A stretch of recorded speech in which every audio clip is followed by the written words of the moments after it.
Malheureusement, l'espèce humaine joue avec le feu en ce moment. Et pour rebondir là-dessus, donc on joue avec le feu.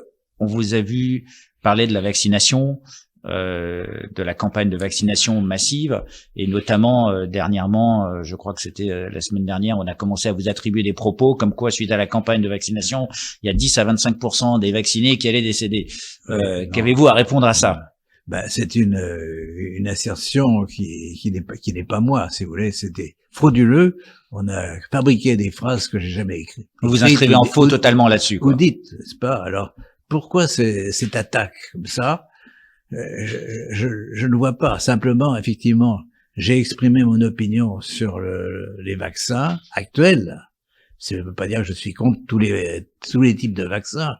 Mais les vaccins actuels qui utilisent justement l'information génétique du virus elle-même, on voit pas très bien l'avantage. C'est un point, évidemment, un succès au point de vue de la technique, de la technologie, mais ça n'avance pas, ça n'apporte pas quelque chose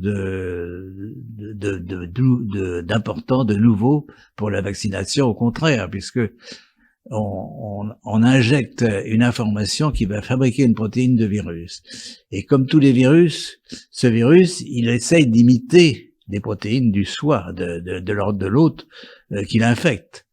Et donc, il y a ce qu'on appelle des réactions auto-immunitaires. Vous injectez donc la protéine de virus, elle se disperse dans votre corps, vous savez pas où elle va, quelles cellules les prennent, elles ne prennent pas, mais ce que l'on constate, c'est quand même, il y a des réactions auto-immunitaires très fortes et qui mettent en péril la vie des patients. Alors, c'est évidemment, heureusement, le nombre de morts c'est pas tous les vaccins, un nombre très important de morts, si vous voulez, par rapport à la population générale, mais c'est quand même quelque chose d'inadmissible.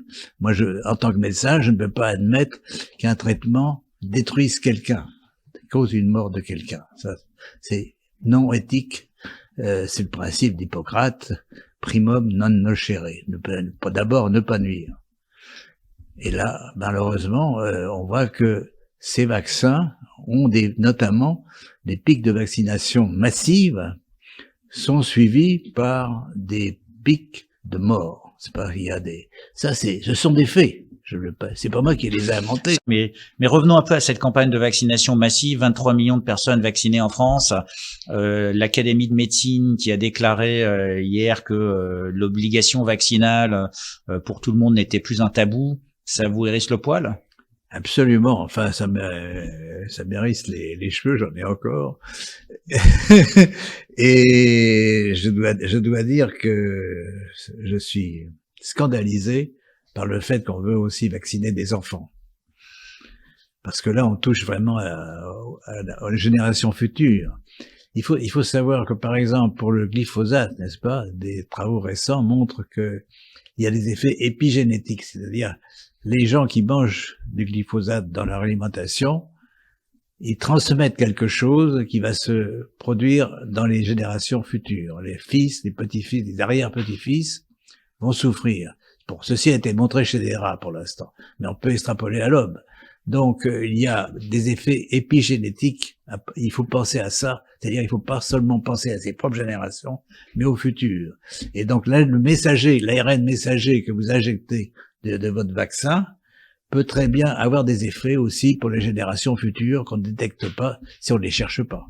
Donc là, c'est la persistance, on va dire, de ces substances qu'on injecte sans vraiment connaître les conséquences à moyen terme et à long terme. Absolument. Là, on nage dans l'inconnu total et essayer de proclamer la vaccination obligatoire pour tous, c'est une folie. C'est une folie vaccinatoire contre laquelle je m'élève absolument. Et je ne dis pas bien sûr et ce que j'ai jamais dit, et je ne prédis pas que tout le monde va mourir du vaccin, mais un certain nombre de personnes vont souffrir du vaccin, et ça c'est pas admissible. Donc ils vont souffrir au travers d'effets secondaires qu'on n'a pas encore observés, qu'on n'a pas encore mesurés dans les études parce qu'on n'a pas assez de recul. Exactement, il y a des effets à plusieurs générations peut-être aussi, mais il y a des effets sur la même génération au bout de 5 ans, au bout de 10 ans. C'est tout à fait possible, notamment pour ce qu'on appelle les maladies neurodégénératives. Alors, il y a des séquences qui ressemblent à des séquences de prions dans l'ARN du coronavirus, et ces prions peuvent désordonner plutôt des protéines naturelles du cerveau pour les modifier et en faire des prions. Et j'étais aussi très concerné, si vous voulez, par cette affaire, parce que l'Institut Pasteur, à un moment donné, a utilisé des extraits de cerveau de personnes mortes, non pas de prions, mais d'une maladie d'Alzheimer ou de Parkinson, pour injecter à des enfants, pour extraire, et d'abord pour l'extraction par extraction d'hormones de croissance, et injecter cette hormone de croissance d'origine humaine à des enfants, pour les faire augmenter leur croissance. Et ceci a été l'occasion donc d'un scandale, puisque 120 enfants sont morts de la maladie de Creutzfeldt-Jakob quand ils ont été injectés, après avoir été injectés par ce produit. C'est donc une affaire qui s'est terminée, on peut dire, au tribunal, mais bon, les auteurs sont morts, donc ça s'est éteint, si vous voulez, mais moi je garde ça à l'esprit. 120 enfants injectés par une hormone de croissance d'origine naturelle, probablement parce que des prions sont formés non seulement pour la maladie Creutzfeldt-Jakob, mais également pour des maladies plus répandues comme la maladie Alzheimer ou la maladie de Parkinson. Pour rebondir sur cet élément, en fait, qu'est-ce que vous diriez à la communauté scientifique où il y a quand même, vous avez beaucoup de détracteurs, de gens qui vous disent que vos travaux ont été farfelus.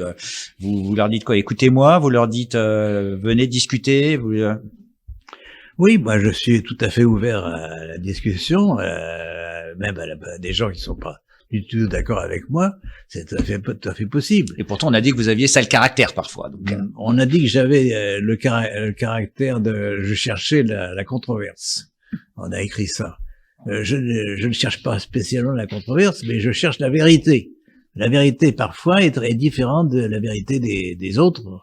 Et c'est ça qui fait progresser la science. C'est-à-dire que si on a tous les mêmes idées, on va rester dans une religion, c'est tout. Et aux hommes politiques qui poussent à cette campagne vaccinale massive, à cette obligation vaccinale, à ce passeport, vous leur dites quoi? C'est quoi le message que vous aimeriez leur faire passer? Eh bien, justement, je suis atterré, si vous voulez, par le fait qu'il y a une sorte de conjonction actuellement entre des gens qui sont incompétents eux-mêmes, si vous voulez, dans les domaines de la médecine ou de la science, mais qui font la politique de la médecine et la politique de la science.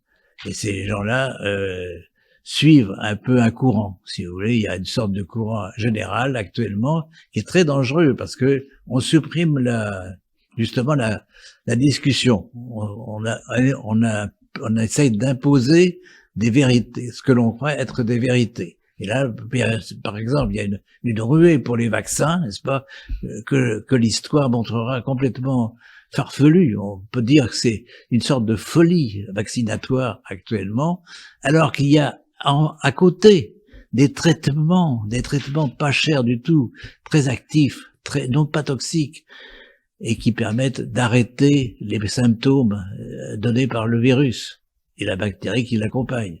Enfin bref, c'est un gaspillage on peut dire à la fois d'argent, bien sûr, mais aussi d'idées. C'est-à-dire qu'on supprime la liberté de penser. Et la liberté de penser est très importante pour l'espèce humaine, car elle continue d'évoluer, si vous voulez. Alors, je me réjouis quand même quand je vois aux Indes que des villageois préfèrent se jeter à l'eau plutôt que d'être vaccinés, parce que ils ne connaissent pas. Ils ont raison, ils savent pas ce qui les attend, et ils préfèrent se noyer que d'être vaccinés. Donc c'est un message où arrêtons la vaccination obligatoire pour les enfants, reprenons un peu nos esprits. Moi je pense qu'il faut arrêter tout de suite la vaccination. On a assez maintenant de données pour penser qu'il y a des effets à moyen terme, n'est-ce pas? Je parle pas des effets à long terme, on les connaît pas. Il y a des effets à moyen terme qui sont très inquiétants, comme ces réactions auto-immunitaires que l'on découvre, puisque le virus imite donc les protéines de surface du virus imitent des protéines du corps, des protéines du soi, et donc il y a des réactions auto-immunitaires très importantes, notamment des embolies, des thromboses, des embolies vasculaires, bien sûr. Et vous pensez qu'on va en voir d'autres, d'après ce que vous avez pu observer? On peut jamais être sûr, mais il y a des possibilités justement qu'il y ait des cancers, si vous voulez, qui puissent se produire.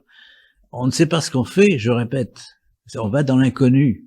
Et donc, on peut pas, mais le principe de précaution implique que quand on ne connaît pas quelque chose, mais qui peut être dangereux, ben, on arrête de le faire. Donc, c'est appliquer simplement le principe de précaution au vaccin, comme on l'applique à beaucoup de médicaments, c'est la solution. Il y a 30 ans, à peu près cette année, il y avait une société qui s'appelle Pfizer qui développait le Viagra. Aujourd'hui, ils ont développé un vaccin.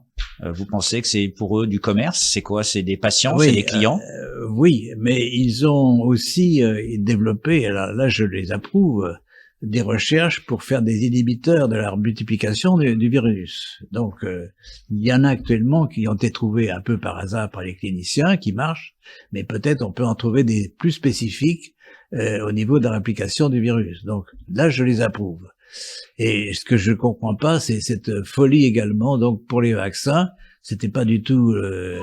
Moi, j'ai visité les laboratoires Pfizer plusieurs fois. J'ai pas trouvé.